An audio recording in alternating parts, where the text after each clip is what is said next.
The long path to the throne has only just begun for Aelin Galathinius as war looms on the horizon.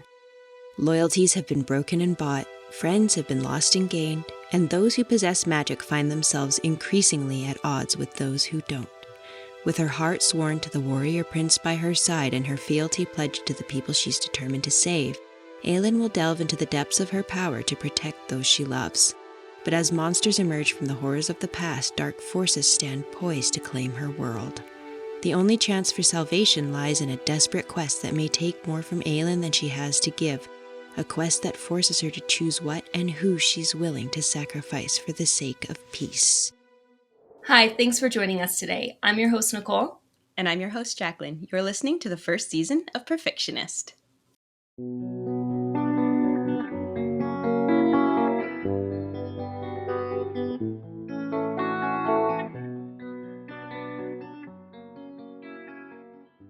This morning, as I was getting ready, I put on an interview with Sarah J. Maas.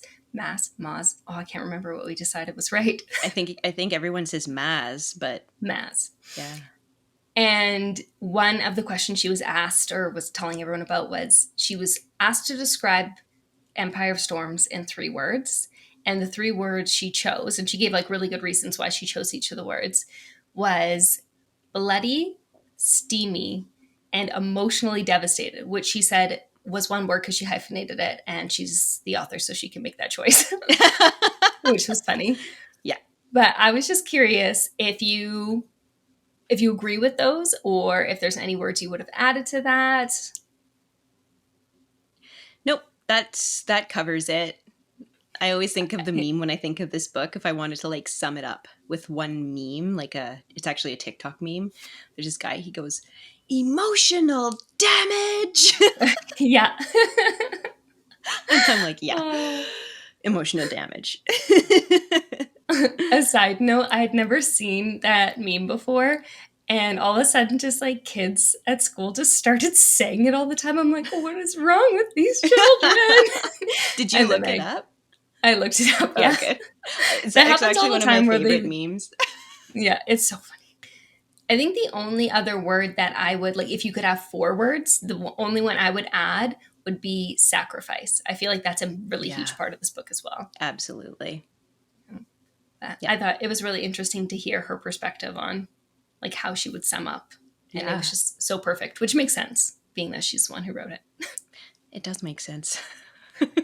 At least it's not something like out of left field. Yeah.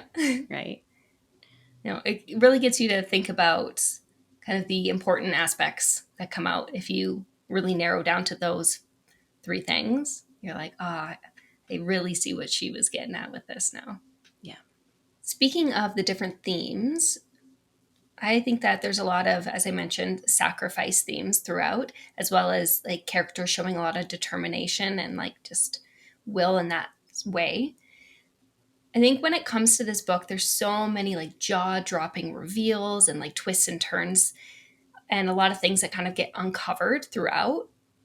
And the thing that really got me the most like emotionally impacting things for me were the like sacrifices that people made throughout. And I don't know, it's something about like being super selfless. It just gets me every single time. I just get so emotional when a character is willing to like lay everything on the line for other people. And just like, is it because we don't see that enough in this world? Like, I don't know why I have such an emotional response to that, but literally every time someone's willing to like set aside the raw feelings for someone else, I'm just like, I know, it's just like bawling. Same. I think in our society these days, we kind of talked about this in a past episode. There's such a sense of individualism now that people are kind of out for themselves. And so this is the opposite of that. So, oh, no, that's a really good point. But along with those themes, we also see themes of power and leadership, good versus evil, that classic, and identity and legacy. Like a lot of people kind of figuring out who they are. We're seeing characters' depth like more and more and more as we continue reading. There's just so much information in this book, so much that we uncover. Totally. the intensity in this book compared to the books previous to it is so much more. Like, the story itself is already pretty intense, but it seems like things are really starting to move quickly in this book. Mm-hmm. And yeah, it's just turned up to 11, the intensity. And I also wanted to Definitely. mention that we hope by now that you've read The Assassin's Blade. Some people choose to skip it. We don't recommend that. In fact, if that's even a thought that's crossing your mind, we don't care what order you read it in. Actually, we don't care what order you read it in anyways. That's totally up to you in your own little reading journey there. But whether you've read it in the purest order or the romantic order, we hope you've read it by now, because in this book in particular, if you have, then the emotional impact is just going to be so much more. And if you Mm-hmm. haven't, it'll still have emotional impact, but the depth will be lost on you. And the intensity Mm-hmm. of that emotional impact, I keep saying emotional impact, it'll be lost on you. So Yeah. this is, if you're thinking about reading this novel and you haven't read it, even though by now you'd be reading in the most random order, there's not even a name for the order you'd be reading it in. If you had to stop and read it now, go ahead and do that before you read this book, if you want to make the most of your Empire of Storms reading experience. No, totally agree. And it's not something that takes a long time to read. It's a pretty easy, quick read to get through Assassin's Blade. And it's worth just waiting that extra week or two, however long it would take you to get through it, so that you can have that, as you say, emotional impact. Yes. In the last couple of episodes, we talked about relationships and how they seem to be building and growing. In this book in particular, that seems to be a major theme throughout. We're seeing a lot of platonic relationships developing, expanding. We're seeing some romantic relationships come into play and really flourish. And as we said, even Maas herself said steamy is one of her three words for describing this particular novel. And there is a good reason for that. How did you feel about the development of the various relationships throughout this novel? I think that given what we've read in the previous novels, I think that it felt really natural. And I enjoy that the intensity of the relationships was also increased for this book, along with all the other things as well. Mm-hmm. It just really added to it. It felt fraught with tension, Yeah, I feel both like we're getting, romantic and just plot wise. mm-hmm, for sure. I think we're definitely getting a bit of payoff when it comes to certain romantic relationships. And there's not just one that happens. There are multiple relationships that are developing, but there's certain ones that I think that as readers of the story, we've been kind of hoping for, wishing for, like wanting to see that growth. And we definitely get a bit of payoff. Hmm. Not even a bit of, we get some pretty solid payoff I in agree. Empire Storms. Yeah.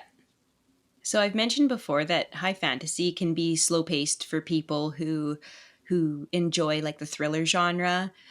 Um, Mm-hmm. but the tension is so high in this book. I'd like to almost compare it to a thriller in terms of unputdownableness. Mm-hmm. It's a page turner and it's a long book. So it's a lot of tension for a long time. And I think that if you are able to power through the first few books in the series to get to this one Mm-hmm. as a thriller lover, this will tick a lot of the boxes for you. Um, so I guess it is quite a bit of reading to do beforehand, but because you've grown with the characters as the story has developed, the tension just means so much more than it does on a one and done thriller. So Mm-hmm.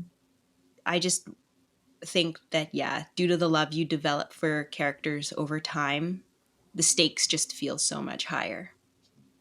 No, I completely agree. I think when it comes to series, the biggest payoff that you get, in a sense, is you get to know the characters on such a deep level. And I think that's why there can be so much like almost heartbreak in a way when you're done a series. Like you get this like effect of just feeling a bit down because you've just finished something and you're like so connected. You like become a part of that world. Mm-hmm. And I think because you've built those connections, as you said, it makes everything that happens to those characters, you feel it more Mm-hmm. because you like are their best friends at this point. Yes, totally. Were there any scenes or dialogue within the book that really stood out to you? Like any particular exchanges between characters that really stuck with you? Several. And one of the particular dialogue exchanges happens near the beginning of the book. And there's Mm-hmm. just this sense of rage towards this character Mm-hmm. who is having this dialogue with our sort of circle of people that we've come to love so much. There is throughout the book, there's quite a few different pieces of dialogue that stand out, and then particularly towards the end, there's some more that is Mm-hmm. intense. Intense is a word we'll probably be using a lot throughout the Empire of Storms episodes because it is so very intense. Yes, it's just the perfect word to describe this book. Yeah. No, I agree that the kind of dialogue or conversations that people have are maybe even more impactful than the action scenes in this book, which there are some pretty incredible action scenes in this book. But the more heartfelt or frustrating conversations that happen, that's where you really get that heart and that emotion come in, even Mm-hmm. more so than with the like actual physical action pieces that happen. Yes. So, starting in Assassin's Blade, we now can see, because of Assassin's Blade, there's been a lot of thought put into these plots. It just seems like such an understatement. All these plots and subplots. And now we're starting to see some payoff in Empire of Storms. What do you think of the way that this has been building up? I think it's been worth the wait. It was frustrating at times, but at the same time, the more you can wait for something, then the bigger the payoff's going to be. And I think that Sarah does it in a good way where she keeps giving you just enough information that you're re-excited about what is going on. You don't forget because she gives you these little pieces of information. And I actually went back and reread a couple passages. Now that I've finished the book, going back to reread it, I am seeing how many more clues she's kind of spread throughout. And I think that helps you to wait because you're just getting these glimpses a little bit more each time. And then Mm-hmm. at the end, it's just like, bam. So I think it was worth it. I think the payoff was incredible.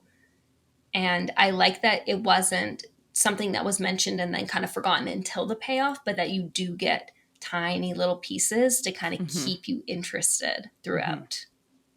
Yes, I agree. So endings can have a lasting impression. Did you feel this book would fit into that category? And did it provide closure? And how do you feel about the way that it ended? I feel so many ways about the way that it ended. I feel like it was an amazing ending, but I also hated it so much. Yes. And I think anyone who reads it will understand that. I'm not saying it was, I don't hate it because it was a bad ending. It was incredible. But I don't want to say any more because I don't want to like have anyone lean in any particular way if they haven't read Mm-hmm. it. But it was just incredible ending and I hated it. I think it would be fair to say that it did not provide closure and that, Yes, in I fact, agree. it was a giant cliffhanger. Yes, I would 100% agree with that. I wanted to jump in and read the next book so badly. And for me, that would be the last book in the series because I did the tandem read. Yeah. So I finished both Empire of Storms and Tower of Dawn at the same time. Well, essentially. And I've held off because I want to read it. I want it to be fresh in my memory for Yeah. when we record it. But it leaves you at a place where it was physically hard. Like, thankfully, I didn't actually have the physical book because I've been just taking them out of the library as needed. And if I had the physical book, I don't know if I would have been able to not grab it and start Yeah. reading, because it Yeah. leaves you in that kind of intense of a spot. Yeah, and I've been doing it in the purest order, so we can compare in a future episode, tandem read, which is, for those of you who don't know, you can read Empire of Storms and Tower of Dawn at the same time. There is a chart which we can provide on our Facebook page if you guys want to check it out.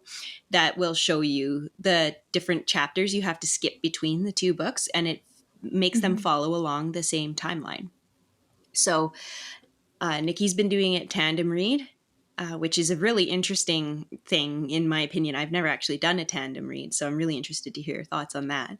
And then I've just been reading them the purest order, and I'm almost done Tower of Dawn. So the way I felt about the ending of this book regarding Empire of Storms and the cliffhanger and the oceanal damage, it was emotionally devastating.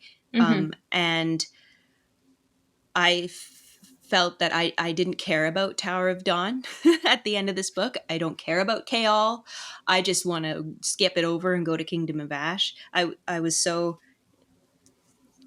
I don't know how to put it, but like not quite distraught, but it was just that intense, Mm-hmm. right? It was disturbing. It was In I think, disturbing. Yeah. yeah. Yeah. So, but I am glad that I had Tower of Dawn to move on to, because it is a very differently paced book to Empire of Mm-hmm. Storms. And I honestly needed a bit of a break from the heart wrenching, emotionally devastating, to quote Sarah, ness that was Empire of Storms. Mm-hmm. No, I can see that being true. Yes. Well, thanks for joining us today. On next week's episode, we'll be diving much deeper into Empire of Storms with a heavy spoilers discussion, part 1. We hope to see you there. Bye bye for now. Bye.